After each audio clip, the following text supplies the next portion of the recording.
Bonjour et bienvenue dans le ministère Réveil des Nations qui marche sur deux jambes, la repentance, la sanctification. Jésus est un homme qui a porté la bonne nouvelle. Alors j'ai des bonnes nouvelles aujourd'hui. J'aimerais vous parler de la glorieuse espérance qui nous est promise. Amen. Si nous posons des questions autour de nous et on pose quelle est l'espérance que vous avez, la plupart des gens vont dire c'est la vie éternelle et d'être avec Jésus et Dieu au ciel. Moi j'ai pensé ça pendant des années. Mais quand on va fouiller les Écritures, il y a quelque chose de plus glorieux qui apparaît. Et j'aimerais vous parler de ceci ce matin. Et je vous assure que si on comprend ces choses qui sont très profondes, ça change notre motivation dans la vie, véritablement. Alors, allons dans la parole, dans Romains chapitre 8, versets 16 et 17. Romains chapitre 8, versets 16 et 17, c'est bien qu'on prenne nos Bibles parce que quand on a la Bible, on a la vue globale de ce qui se passe. Alors, qu'est-ce que dit cette parole de Paul qu'il adresse à l'église de Rome? Il dit, l'Esprit lui-même rend témoignage à notre esprit que nous sommes enfants de Dieu. Amen. Bon, ça c'est important, hein. Plus haut, il développe comment on peut avoir cette assurance, hein. Mais le verset 17, il dit, or, si nous sommes enfants, nous sommes aussi héritiers, héritiers de Dieu et co-héritiers de Christ, si toutefois nous souffrons avec lui afin d'être glorifiés avec lui. Deux choses dans ce verset puissant qui est extraordinaire. C'est d'abord que nous sommes des héritiers et co-héritiers avec Christ. Ce qu'on va voir aujourd'hui, c'est quel est notre héritage, parce que c'est bien de savoir qu'on est héritier et co-héritier, mais il faut comprendre quel est l'héritage qui nous est réservé. Et la deuxième chose qui est mentionnée ici, si toutefois nous souffrons avec lui afin d'être glorifiés avec lui. La marche chrétienne n'est pas une marche sans douleur. Quand on dit, quand la parole dit, quand Jésus a dit, prenez votre croix et suivez-moi, c'est ça, c'est des souffrances avec lui et afin d'être glorifié avec lui parce que le monde va nous rejeter. Première des choses. Donc, quel était le message de Jésus le plus important parmi tous les messages qu'il a adressés? C'est repentez-vous, le royaume des cieux est proche. C'est le message du royaume que nous avons laissé de côté depuis bien longtemps et on va regarder que ce royaume a déjà été annoncé dès les temps anciens. Il faut bien comprendre ça. Dans Daniel, par exemple, Daniel 2, versets 44 et 45. Même 44, ça suffit quasiment. Non, prenons les deux versets. Daniel 2, versets 44-45. Pendant que vous cherchez, je fixe le contexte. C'est le roi Nebuchadnezzar à Babylone avait eu un songe d'une grande statue avec une tête d'or, différents matériaux, etc. Et il a vu qu'une pierre tomber de la tête et a brisé les pieds de cette statue qui était mélangée avec du fer et de l'airain. Et ces quatre types de matériaux qu'il décrit, en fait, ce sont des royaumes.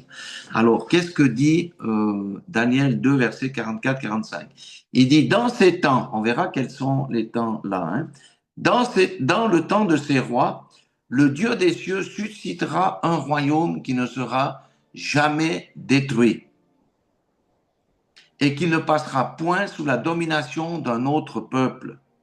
Il brisera et anéantira tous ces royaumes-là, et lui-même subsistera éternellement.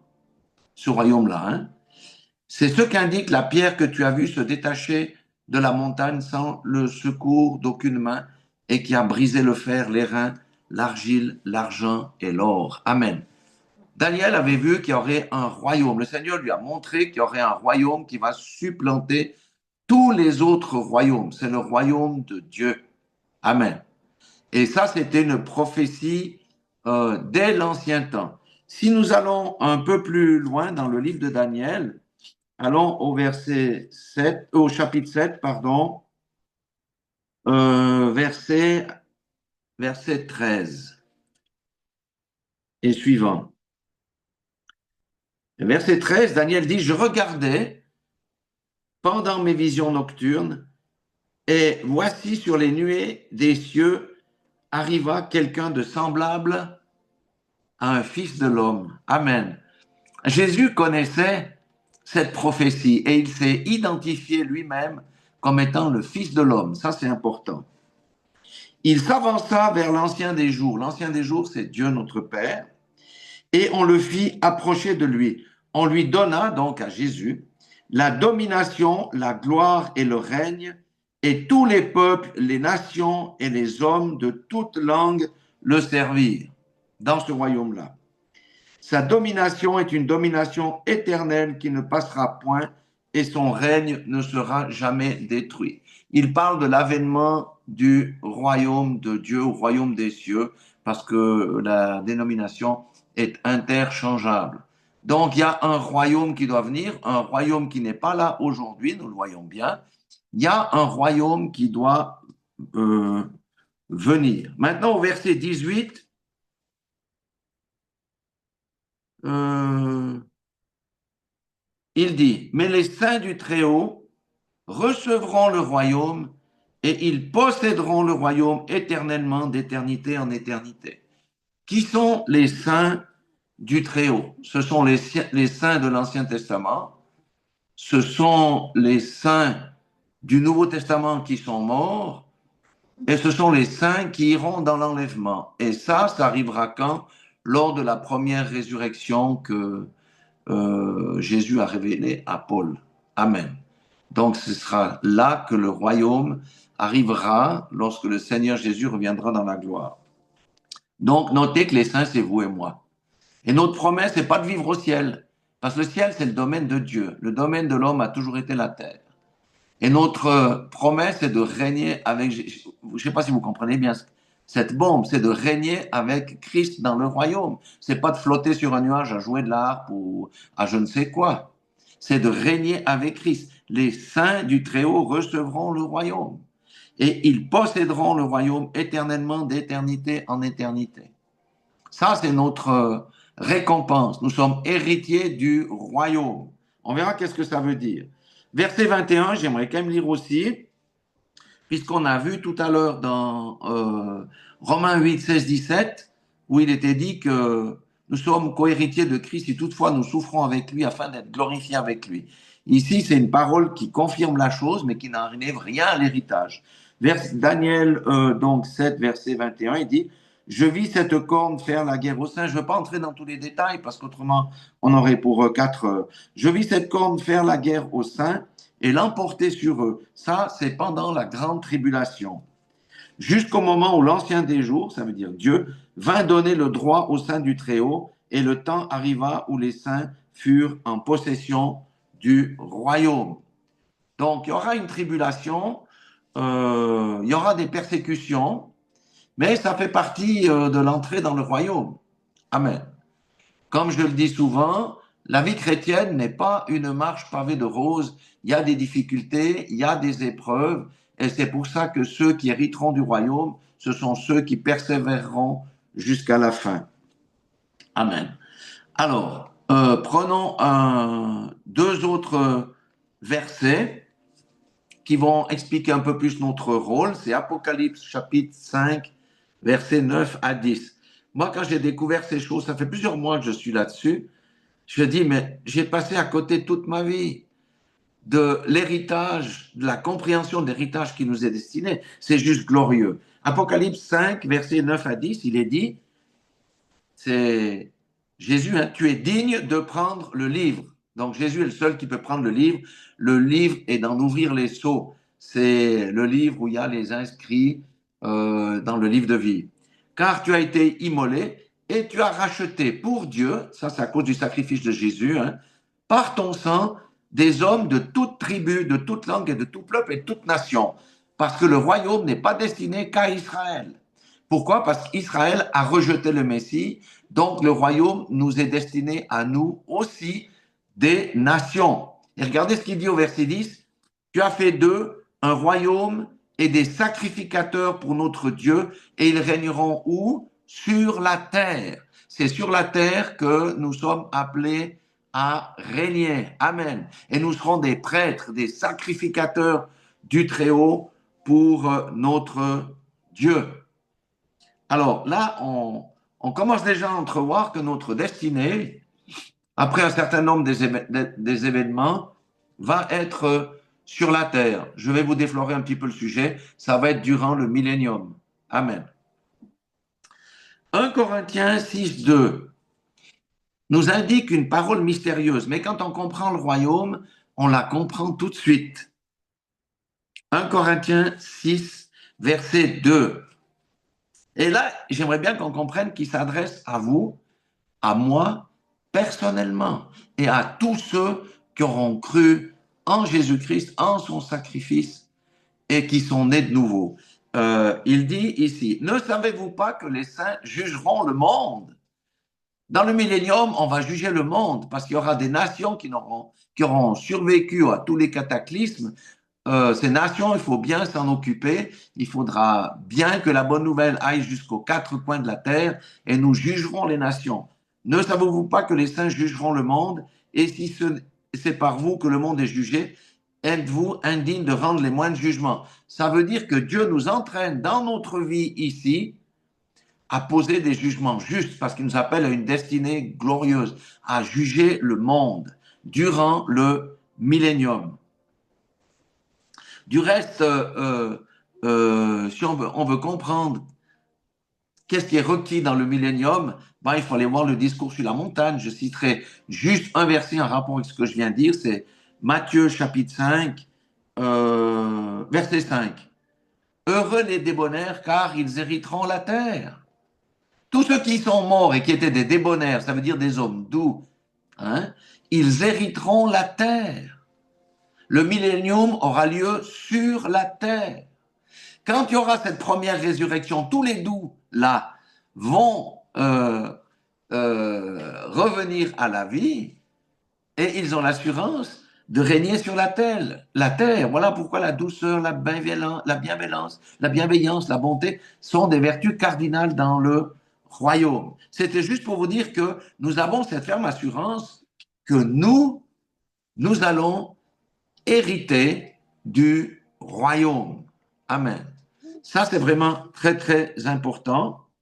Alors, maintenant, on va aller comprendre quand ça va arriver. Parce que le grand empêcheur de tourner en rond aujourd'hui, c'est Satan qui se presse de détruire l'Église, de détruire les chrétiens, de créer le malheur dans le monde. Quand on voit toutes les guerres qu'il y a aujourd'hui, toutes les souffrances, c'est l'œuvre du diable. Alors, prenons Apocalypse. Là, je vais passer un peu de temps. Il y a 4 versets. Chapitre 20, versets 1 à 4. Et après tout ça, on conclura avec une chose en lien avec notre ministère. Repentance et sanctification, parce que tout ça, c'est connecté. Donc, qu'est-ce que j'ai dit? Apocalypse 20, chapitre 1 à 4. Amen. Il dit, puis je vis descendre du ciel un ange qui avait la clé de l'abîme et une grande chaîne dans sa main. Il saisit le dragon, le serpent ancien, qui est le diable et Satan, et il le lia pour 1000 ans. C'est une durée. Il le lia pour 1000 ans. C'est un millénaire. Il le jeta dans l'abîme, ferma et scella l'entrée au-dessus de lui afin qu'il ne séduise plus les nations jusqu'à ce que les 1000 ans se soient accomplis. Et regardez le verset 6 du chapitre 20, ça confirme tout ce que je viens de dire. Notre héritage glorieux, notre glorieuse espérance. Heureux et saints sont ceux qui ont part à la première résurrection, parce que ça, c'est la résurrection des justes. La deuxième résurrection, ça sera la résurrection des autres morts qui seront ressuscités pour le jugement. Heureux et saints ceux qui ont part à la première résurrection. Si nous mourrons maintenant avant que le Seigneur revienne, nous serons de cela-là. Si nous sommes en vie lorsque le Seigneur revient, Paul a précisé que nous irons, d'abord il y a les morts en Christ qui ressusciteront, et ensuite ceux qui seront restés seront enlevés à la rencontre du Seigneur sur les nuées. Amen.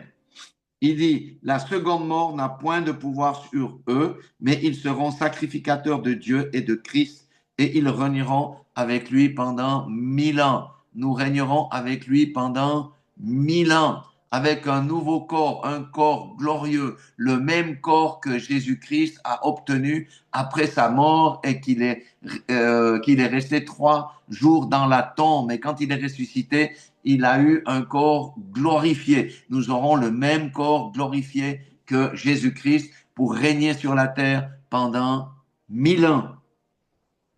Alléluia. C'est vraiment glorieux. Maintenant, on va aller voir un peu dans Ésaïe, qui était aussi un des grands prophètes, qui va nous parler un peu de ce règne, de ce millénium. Qu'est-ce qu'il y a dans ce millénium?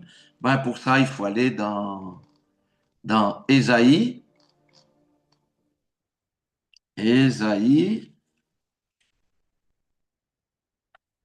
euh, Ésaïe chapitre 11. C'est vraiment magnifique. Il y a d'autres passages aussi qui concernent le millénium dans l'Apocalypse, mais on ne va pas tout lire.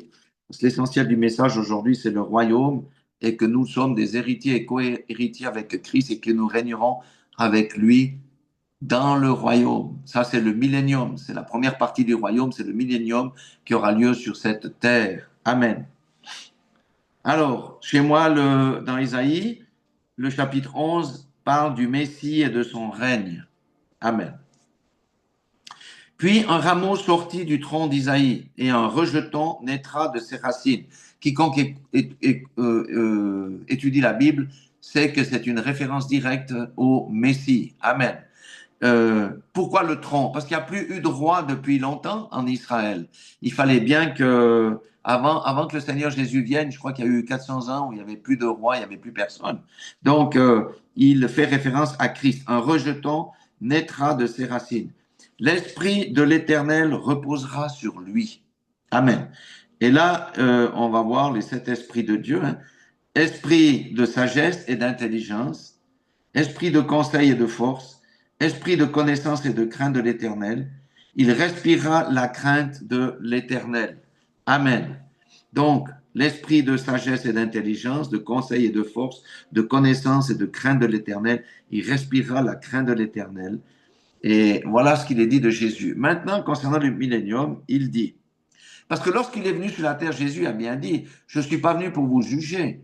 Le jugement lui a été remis, mais pour plus tard. Parce que Jésus, lorsqu'il est venu sur la terre, il a appelé les gens à se repentir et à croire à la bonne nouvelle du royaume et à entrer dans cette espérance vivante.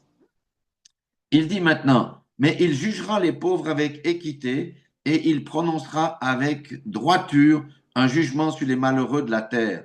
Il frappera la terre de sa parole comme d'une verge et du souffle de ses lèvres. Amen. Le royaume, ce qui sera le roi dans le royaume du millénium? C'est Jésus-Christ lui-même. Ça ne sera plus l'agneau, hein? Attention, il est sur le siège de la royauté. Et ça sera une théocratie. Il n'y aura plus de démocratie, de communisme. Il n'y aura plus rien de tout ça.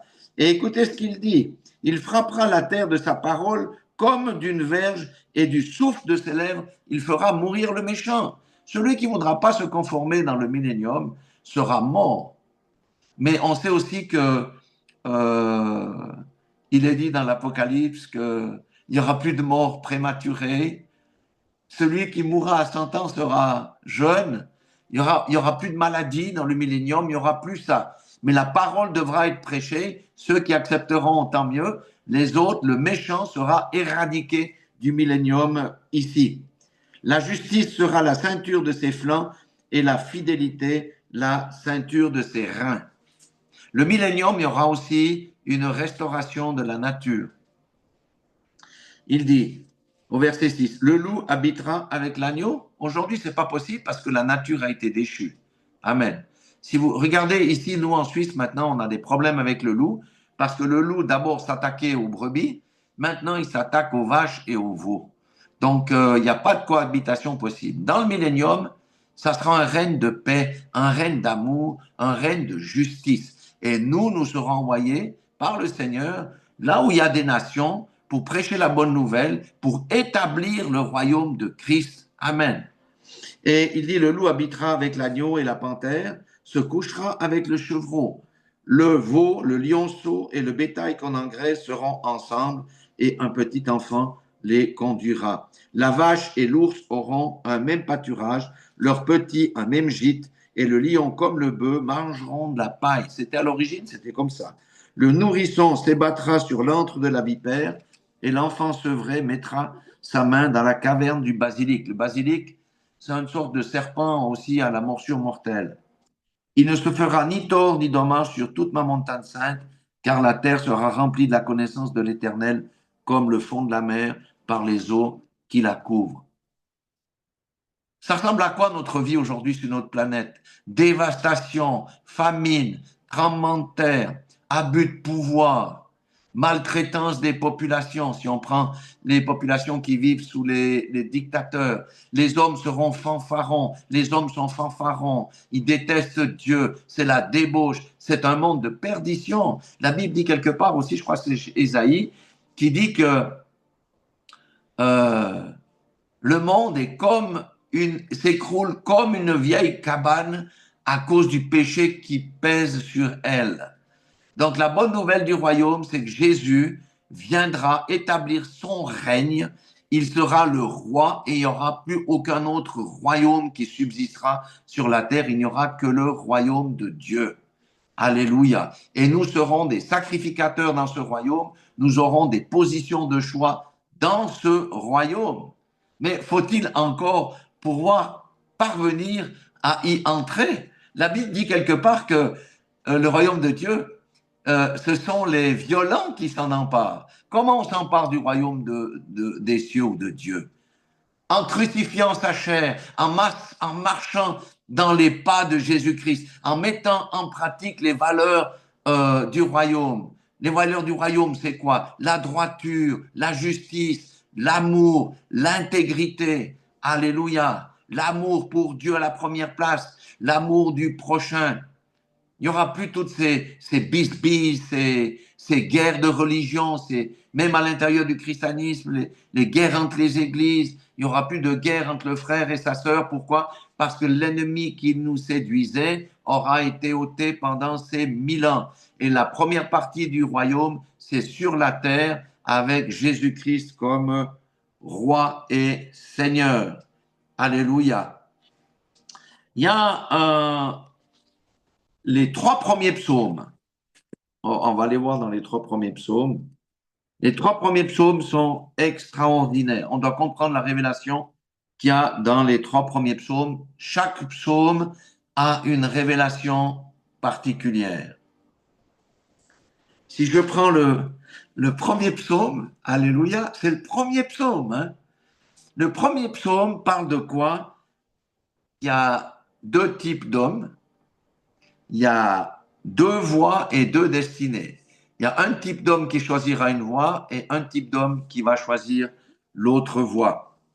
Et si je lis le psaume 1, il dit « Heureux l'homme qui ne marche pas selon le conseil des méchants ». Ça, c'est les saints. Les saints ne marchent pas selon le conseil des méchants, qui ne s'arrêtent pas sur la voie des pécheurs et qui ne s'assied pas en compagnie des moqueurs, mais qui trouve son plaisir dans la loi de l'Éternel et qui la médite jour et nuit. Ça, c'est la voie du juste.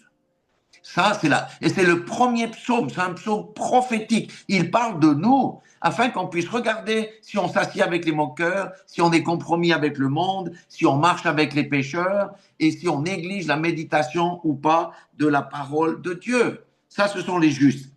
Il est comme un arbre planté près d'un courant d'eau qui donne son fruit en sa saison et dont le feuillage ne se flétrit point. Tout ce qu'il fait lui réussit. Amen. Dans le salut est gratuit. C'est pas par nos œuvres.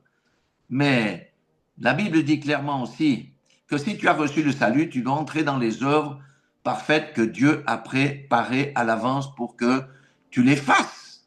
Amen. Alléluia. Parce que le royaume a des valeurs. S'occuper de la veuve, de l'orphelin, du pauvre, je ne vais pas entrer dans tout ça, mais c'est ce qui caractérise la marche des justes. Alléluia. Et il dit qu'on sera planté près d'un courant d'eau qui donne son fruit en sa saison. On va manifester le fruit de l'esprit. Amen.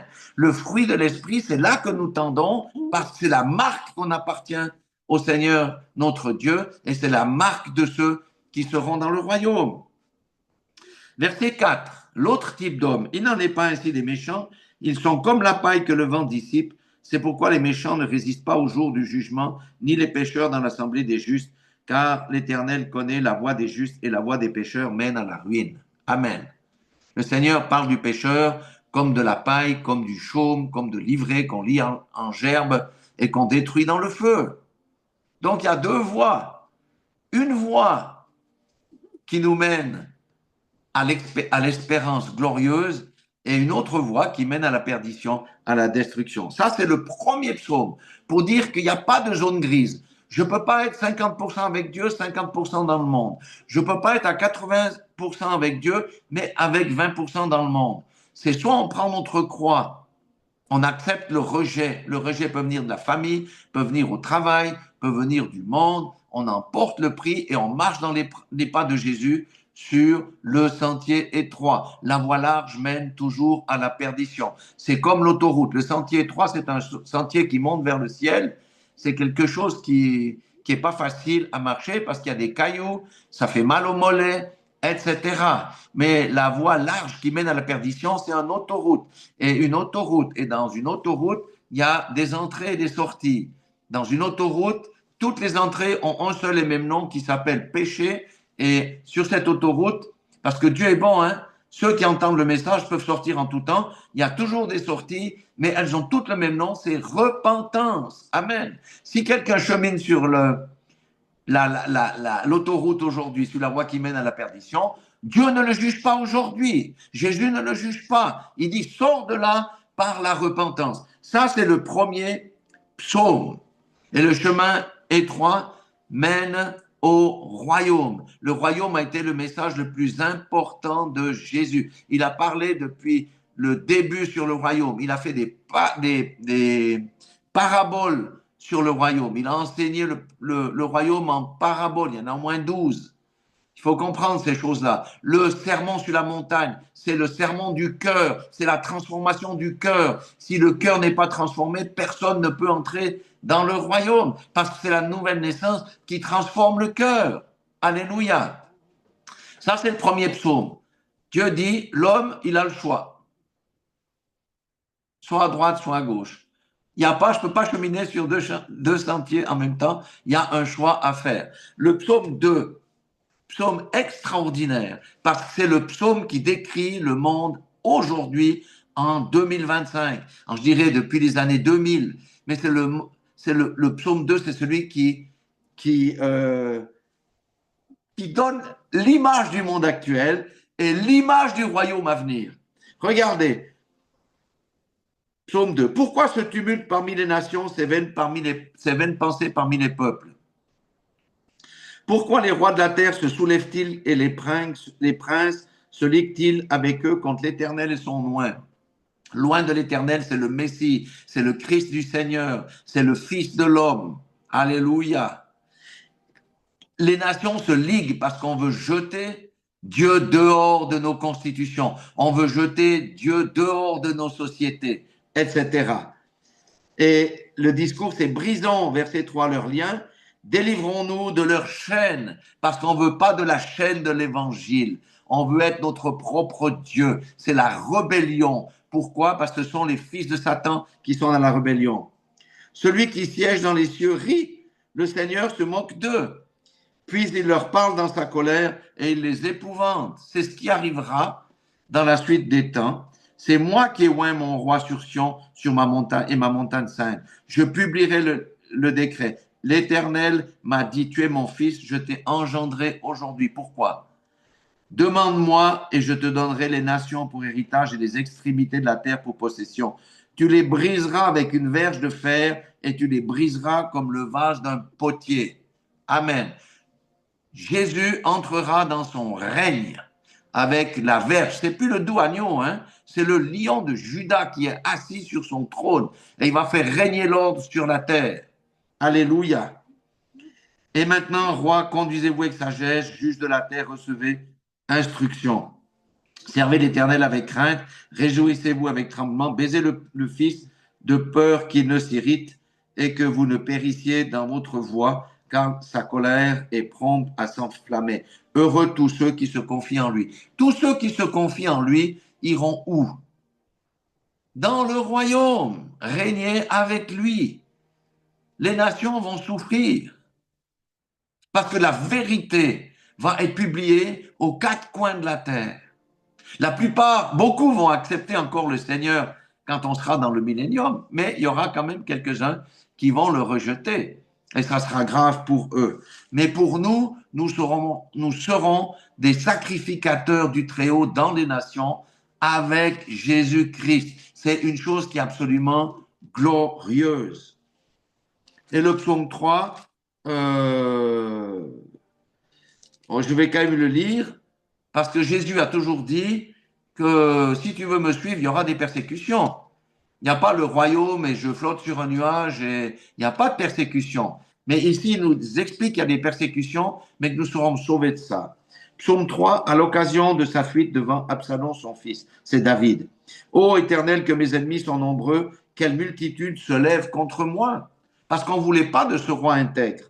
Combien disent à mon sujet, plus de salut pour lui auprès de Dieu. Mais toi, ô Éternel, tu es mon bouclier, tu es ma gloire et tu relèves ma tête. De ma voix, je crie à l'Éternel et il me répond de sa montagne sainte.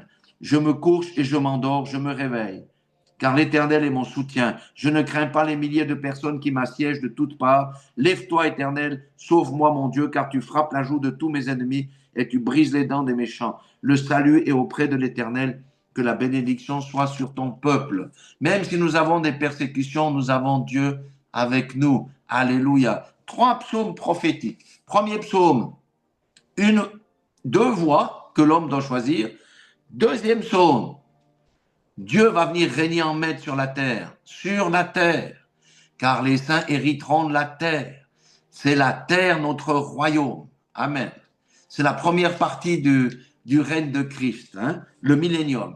Et troisième chose, il y aura, comme on a vu tout à l'heure, des persécutions, il y aura même des martyrs, mais nous régnerons avec Jésus-Christ pendant 1000 ans. Et ensuite, ça sera pour l'éternité lorsque je ne vais pas entrer là-dedans aujourd'hui, mais lorsque la terre que nous connaissons sera détruite, il y aura des nouveaux cieux et une nouvelle terre, et la Jérusalem céleste, ça veut dire le ciel va venir sur notre terre avec la présence de Dieu. Et Dieu, notre Père, le Dieu glorieux, Yahweh, sera au milieu de son peuple. Mais ça sera lorsque tout sera accompli. Et juste pour vous donner un petit détail sur ce futur encore assez lointain, euh, les nouveaux cieux, la nouvelle terre, la dimension de la Jérusalem céleste. La Bible en parle, c'est 12 000 stades. Ça représente à peu près le 60% du Brésil. C'est plus grand que toute l'Europe entière. Toute l'Europe entière que nous connaissons aujourd'hui, il faut encore compter une fois de plus l'Allemagne, l'Autriche et la Belgique, et ça sera la taille de la Jérusalem céleste. Ça sera juste glorieux. Il y aura les rues pavées d'or, tout ça, enfin bref. Mais pour le moment, la première des choses qui va s'accomplir, c'est le millénium où on régnera avec Christ. Alors, maintenant, quelque chose de très important, qui sont ceux qui vont entrer dans le royaume? On a vu les saints, mais là, je vais donner pas forcément des paroles, mais des résumés de des enseignements de Jésus. Qui entreront? Ben d'abord, il faut il faut naître de nouveau. C'est ceux qui sont nés de nouveau, mais pas seulement nés de nouveau, il faut persévérer jusqu'à la fin. Parce que le Seigneur dit que lorsqu'il reviendra, la grande majorité se sera refroidie, ça veut dire plus de 50%. Qui entrera dans le royaume? Ceux qui ont part à la première résurrection et ceux qui entreront dans l'enlèvement. Alléluia. Qui sont ceux qui entreront dans le royaume? Ce sont les brebis que Jésus connaît et appelle par son nom. Et ces brebis-là, celles qui le suivent et marchent à sa suite parce qu'elles écoutent sa voix. Alléluia. Ce sont ceux, et là j'en viens au ministère, ceux qui marchent dans la sanctification et la paix sans laquelle personne verra le Seigneur. Ça veut dire ceux qui lavent leurs robes régulièrement par la repentance. Alléluia. On ne peut pas marcher, vivre sa vie et croire qu'on a sauvé, qu'on va aller dans l'enlèvement ou qu'on fera partir du royaume si on a des vies où on pratique la fraude, la fornication, l'adultère, le vol et toutes ces choses, l'impudicité. Non, non. C'est pourquoi la sanctification, quand nous naissons de nouveau, nous avons eu un nouvel habit. Amen. Et nous devons faire attention à ce que cet habit-là reste propre. Propre. Jésus a toujours parlé de la repentance. Repentez-vous. Repentez-vous. Revenez de vos mauvaises voies. Alléluia. La repentance, c'est aussi abandonner les fausses pensées qu'on avait. Quand Jésus a dit aussi repentez-vous aux Juifs, c'est de dire mais croyez en moi, je suis le Messie que le Dieu a envoyé. Arrêtez de vous fourroyer dans vos mauvaises voies. Mais la repentance est aussi nécessaire pour nos péchés. C'est pour ça qu'on doit faire notre examen de conscience régulièrement. Comme je dis souvent, un homme qui ne se lave pas pendant 1 mois, 2 mois, 3 mois, 6 mois, une année, mais est-ce que sa femme va rester avec lui? Non, c'est pas possible. Quelqu'un qui marche dans la saleté et qui prétend avec Christ, Christ va l'abandonner s'il ne se repent pas. Amen, parce que Dieu est bon. Il aimerait que tous arrivent à la connaissance de Dieu et à la repentance afin qu'aucun d'entre eux ne périsse. Ceux qui iront dans le royaume, ce sont ceux qui prennent leur croix chaque jour et qui cheminent sur le chemin étroit. Prendre sa croix, c'est pas facile, c'est prendre le ciseau aussi pour couper dans sa chair les choses que j'ai pas envie de lâcher. Prendre sa croix, c'est abandonner sa propre personnalité pour suivre Jésus et et lui obéir. C'est aussi ceux qui marchent par l'esprit et qui font mourir leur chair. Vous voyez, quand dans le psaume 1, il dit il y a deux voies. Il y a ceux qui marchent par l'esprit et ceux qui marchent par la chair. Celui qui marche par la chair, ça veut dire l'esprit religieux, ne peut pas entrer dans le royaume. C'est pas possible. C'est une impossibilité. Tous ceux qui marchent dans l'amour en mettant Dieu à la première place et qui aiment leur prochain comme eux-mêmes, entreront. Alléluia. Tous ceux. Alors on va me dire oui, mais dans l'Ancien Testament, il n'y a personne de sauvé puisqu'il n'y avait pas le sacrifice de Christ. Non, grande erreur. Dieu ne fonctionne pas comme nous on fonctionne. Pourquoi il a appelé les saints de l'ancienne alliance? C'était tous ceux qui marchaient dans la droiture, dans la justice, dans l'intégrité et dans la foi. Amen. Noé a été considéré comme un prédicateur de la justice. Job comme un homme intègre. Enoch comme quelqu'un qui ne marchait pas avec le monde. Et dans l'Ancien Testament, il y a une chose qui réconciliait le pécheur avec Dieu, c'est la repentance. Regardez David, le psaume 51, ça c'est le principe de l'Ancien Testament. La grâce de Dieu était disponible déjà dans l'Ancien Testament, mais peu avaient compris ça.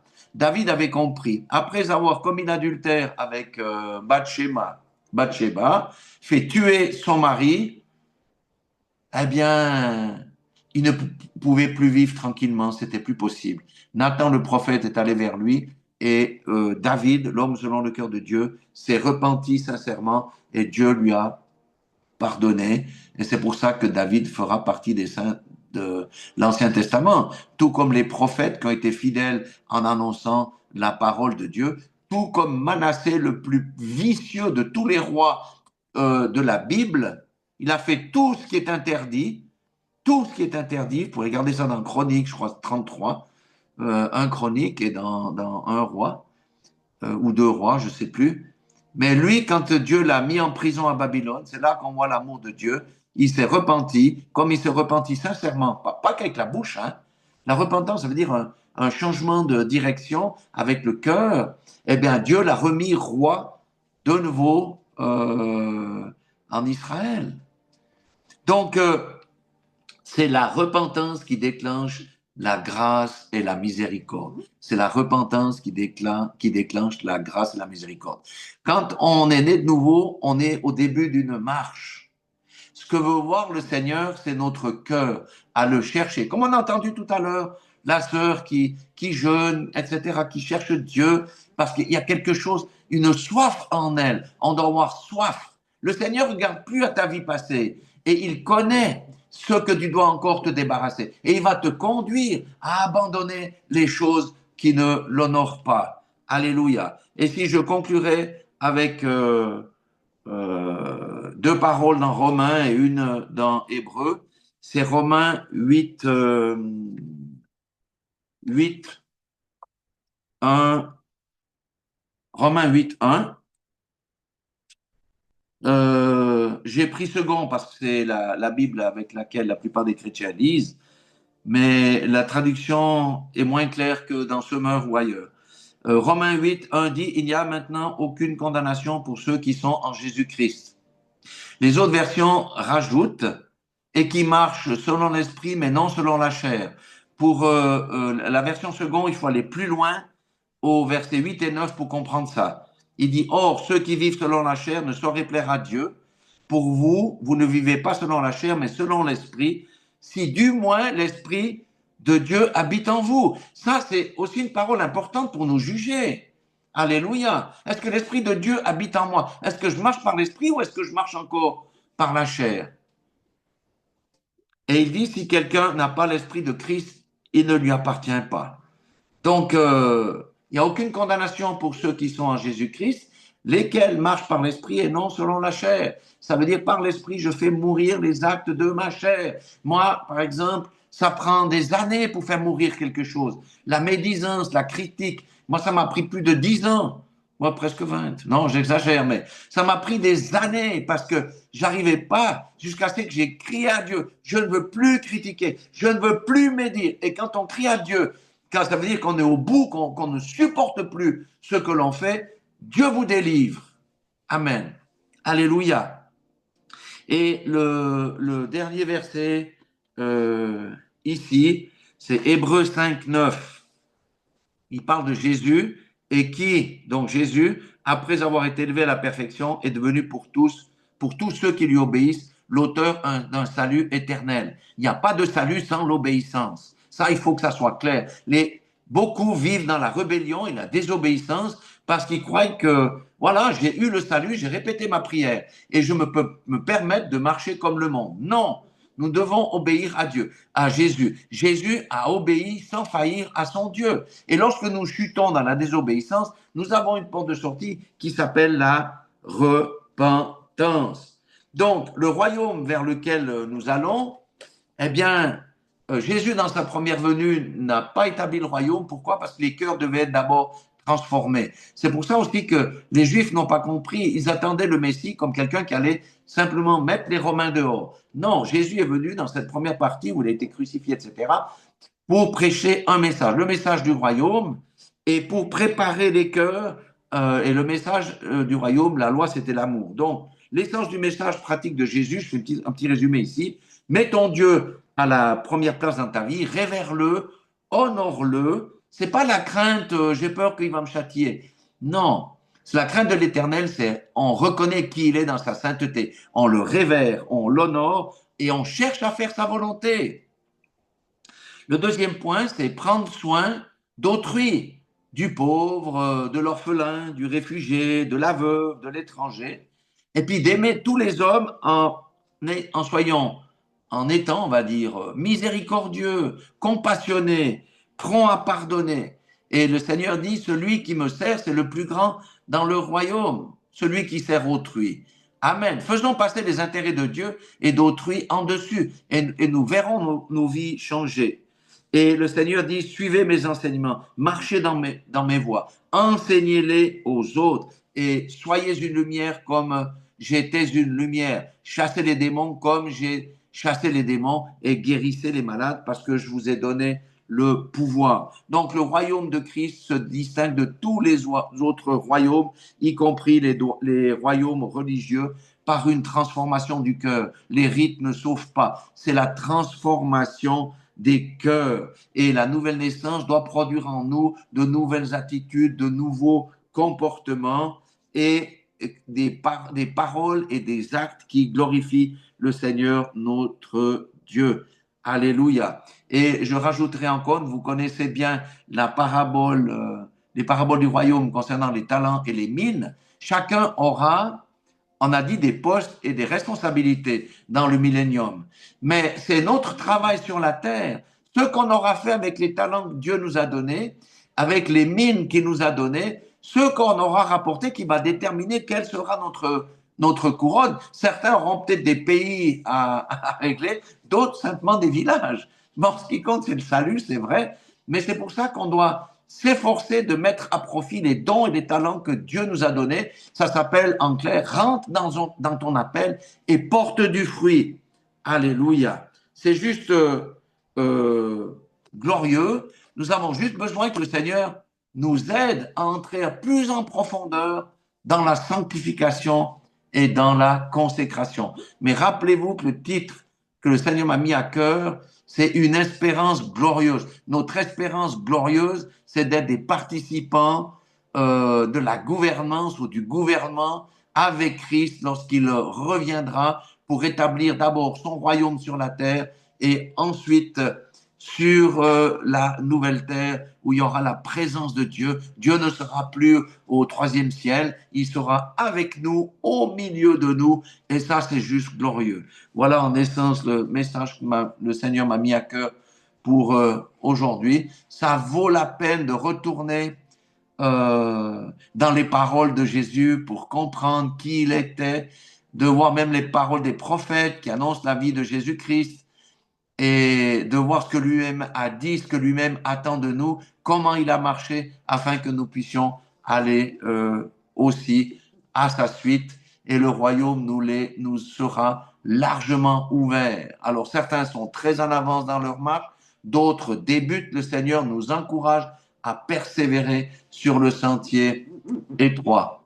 Amen. Parce que nous vivons dans des périodes plutôt difficiles. Voilà, que le Seigneur vous bénisse, que cette prédication, que cet enseignement, qui n'est pas un enseignement de moi, hein, c'est la parole de Dieu, c'est la parole de Christ, puisse porter beaucoup de fruits au milieu de nous. Soyez tous bénis et passez un très très bon dimanche. Dieu vous aime, Jésus vous aime, je vous aime aussi, et que nous puissions tous nous aimer les uns les autres. Amen.